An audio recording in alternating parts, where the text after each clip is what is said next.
காலை வணக்கம்மா. இப்போ கணக்கு பாட வேலையில நம்ம வாழ்வியல் கணக்கு போடுறதுக்கு ஒரு சின்ன சில டிப்ஸ் தான் நான் கொடுக்க போறேன். அதுக்கப்புறம் நம்ம முதல்ல கணக்கு போடுறதுல இருக்கிற பிரச்சனை என்ன அப்படின்னா அது புரியறதில்ல. புரிஞ்சுட்டா நம்ம ஈஸியா போட்டுருவோம் தானே. அது எப்படி புரிஞ்சுக்கிறது அப்படின்னு ஒரு சின்ன டிப் தான் நான் கொடுக்க போறேன். அதுக்கு முன்னாடி இந்த வாழ்வியல் கணக்கில் நம்ம நிறைய போட்டே தான் இருக்கோம். நம்மளுடைய பயிற்சி நூலில் நிறைய கணக்குகள் நம்மளுக்கு பயிற்சிகளுக்காக கொடுத்துருக்காங்க இல்லையா, நம்ம போட்டே தான் இருக்கிறோம். அதுக்கு முன்னாடி பாரு, இது என்னது? இது என்னது? கூட்டல்னா என்னது? கூட்டல் என்னதுன்னா சேர்த்தல். அடுத்து இது என்னது? கழித்தல்னா என்ன? கழித்தல் என்னதுன்னா நீக்குதல். அடுத்து இது என்னது? பெருக்கல்னா என்ன? பெருக்கல்னா என்னன்னா தொடர் கூட்டலோட சுருக்கம் தான் பெருக்கல்.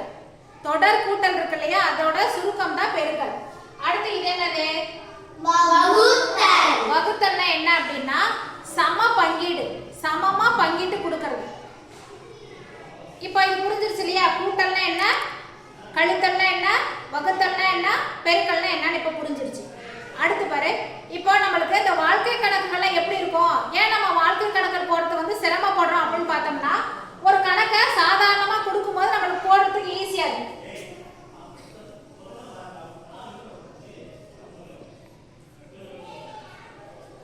இந்த கணக்கை நம்ம ஈஸியா போட்டுருவோம் தானே. இதுவே இது எண்கள் மட்டும்தான் இருக்கு. எண்கள் இருக்குது, என்ன சொல்றது, என்ன பண்ணணும்ன்றதும் இருக்கு. இப்ப என்ன பண்ணணும்? 13ஐயும் 15 என்ன பண்ணணும்? கூட்டணும். இது நம்மளுக்கு பார்த்த உடனே புரிஞ்சிருச்சு இல்லையா? இப்படி கணக்கு இல்லாம இப்போ இந்துமதியிடம் 13 ஆப்பிள் பழங்கள் உள்ளன, கிருத்திகாவிடம் 15 மாம்பழங்கள் உள்ளன, இருவரிடமும் சேர்த்து உள்ள மொத்த பழங்கள் எத்தனை அப்படின்னு கேட்கும் போது என்ன ஆகுது, நம்மளுக்கு அந்த கணக்கு போடுறதுக்கு கொஞ்சம் சிரமம் இருக்குது இல்லையா? சிரமம் இருக்குது தானே. இதே கணக்கு தான் அதுவும்.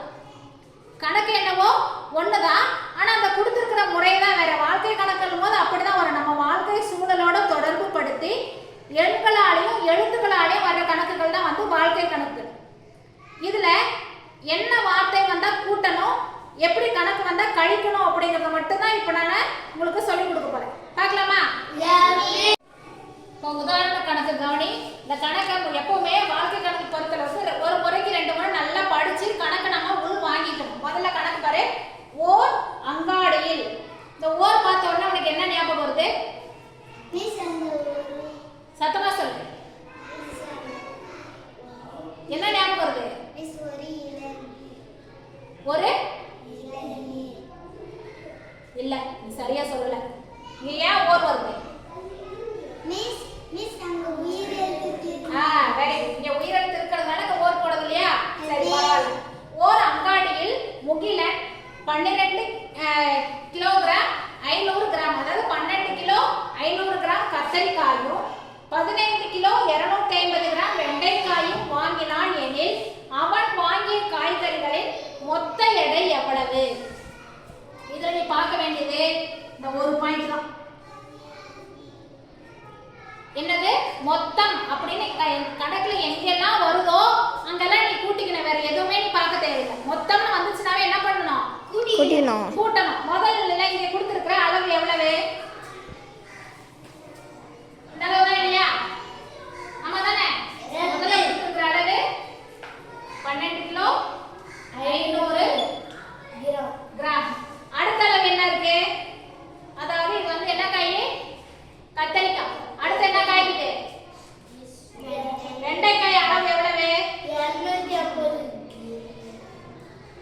15 கிலோ 250 கிராம். இப்படி கொடுக்காம நம்மளுக்கு இப்படியே கணக்கு கொடுத்தா நம்ம என்ன பண்ணுவோம்? சீக்கிரமா கணக்கு எழுதி உடனே நம்ம கூட்டி போட்டுருப்போம் இல்லையா? போட்டுருப்போம் தானே. இப்படி கொடுக்கும்போது தான் நம்மளுக்கு என்ன ஆகுதோ, ஏதாவது ஒரு இடத்துல நம்ம தடுமாறிடும். அதுக்கு என்ன பண்ணோம்? கணக்கை முதல்ல ஒரு முறைக்கு 2 முறை சரியா படிக்கணும். படிச்சுட்டு மொத்தம்னு வந்துச்சுனாவே நம்ம என்ன பண்ண ஆரம்பிச்சிடணும்? கூட்ட ஆரம்பிச்சிடணும். எங்க கிருத்திகா ஓடியா அந்த கணக்கை போட பார்க்கலாம். கொஞ்சம் சுறுசுறுப்பா ஓடியா.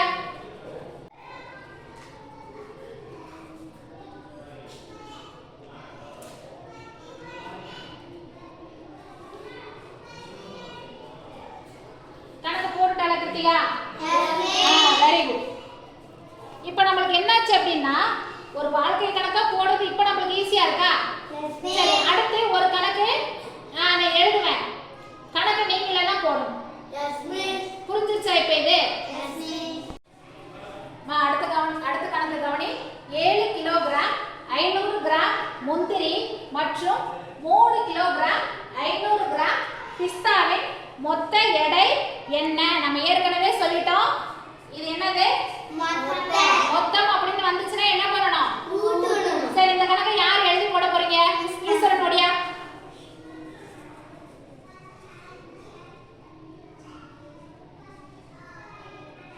கொஞ்சம் பெருசா தான் எழுதுறது.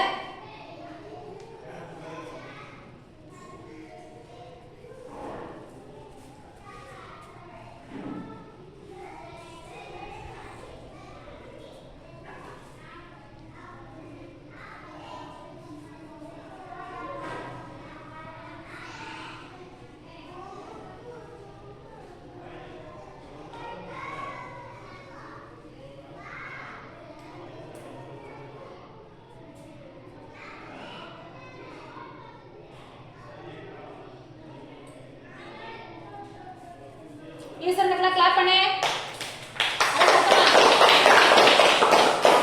ஈஸ்வரன் கரெக்டா போட்டானா? போட்டான் தானே? இப்போ முதல்ல நம்ம அது என்ன பண்ணணும்னு நம்மளுக்கு தெரியணும். அதுக்கு அடுத்து எடுத்து கரெக்டா எழுத தெரியணும். எழுதிச்சோன்னா நம்மளுக்கு வாழ்க்கை கணக்கில் போடுறது ரொம்ப ஈஸி. இந்த டிப் ஈஸியா இருக்கு தானே? அடுத்து இன்னொரு டிப் கொடுக்க போறோம் உங்களுக்கு. அடுத்த கணக்கப்படி ஒரு மூட்டையில் 25 கிலோகிராம் அரிசி உள்ளது. அதில் 13 கிலோகிராம் 500 கிராம் அரிசி மதிய உணவுக்காக பயன்படுத்தப்பட்டது எனில் மீதமுள்ள அரிசியின் எடை எவ்வளவு? இப்போ நம்ம கூட்டலுக்கு வந்து ஒரு கோட் வேர்ட் பார்த்தோம் இல்லையா? என்ன வந்தா கூட்டணும்? சத்தமா சொல்லு. மொத்தம்னு வர இடத்துல கூட்டணும். இதுக்கு கோட் வேர்ட் என்ன அப்படின்னா மீதம். மீதம் எவ்வளவு? அந்த மீதம் நீ எங்க பார்த்தீங்கன்னாவே என்ன பண்ணணும்னாக்க கழிக்கணும். மீதம் வந்துட்டு என்ன பண்ணணும்? கழிக்கணும். சரி, இந்த கணக்கை எழுதி யார் போட போறீங்க? ஒடியா ஒடியா கொஞ்சம் வேகமா போடுங்க பார்க்கலாம். இது என்னது மேலே எழுதணும்ல? கொஞ்சம் பெருசா எழுதுங்க.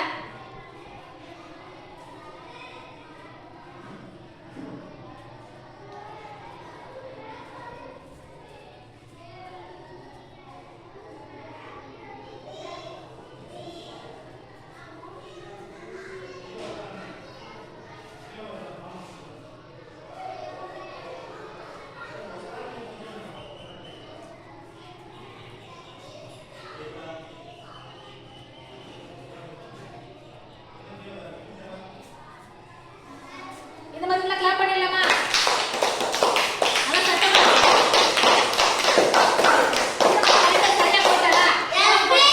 போட்டாலா? சரி, இது ஏன் நம்ம 0 போட்டிருக்கோம்? 0 0 0. எதுக்கு இத்தனை 0? ஏன்னா இங்க கிலோகிராம் மட்டும்தான் இருக்கு, கிராம் எதுவும் இல்லை. இப்போ நம்ம கழிக்கணும்னா அங்க ஒரு அளவு வேணும் இல்லையா? கழிக்கணும்னாவோ கூட்டணும்னாவோ ஒரு அளவு வேணும்.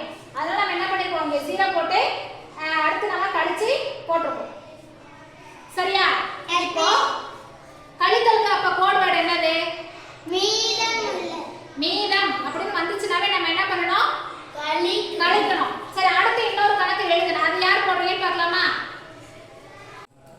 அடுத்த கணக்கு கவனி. விமலிடம் 50 கிலோகிராம் 350 கிராம் பருத்தி விதைகள் இருந்தன. அதில் 7 கிலோகிராம் 300 கிராம் பருத்தி விதைகளை தன் பசுவிற்கு உணவாக அளித்தார் எனில் அவரிடம் மீதம் உள்ள பருத்தி விதைகள் எவ்வளவு? கணேஷ், இந்த கணக்கை என்ன பண்ணணும்? என்ன பண்ணணும்? ஏன்? நான் கணேஷ் மட்டும் தான் கேட்டேன். கணேஷ் மட்டும் சொல்லு, ஏன் கழிக்கணும்? Very good. என்ன இங்க மீதம் வந்தா கழிக்கணும் நம்ம சொல்லிட்டோம். சரி, இந்த கணக்கை யார் போட போறீங்க? ஓடி வாங்க ஓடி வாங்க கொஞ்சம் வேகமா.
விடை சரியா வருமா?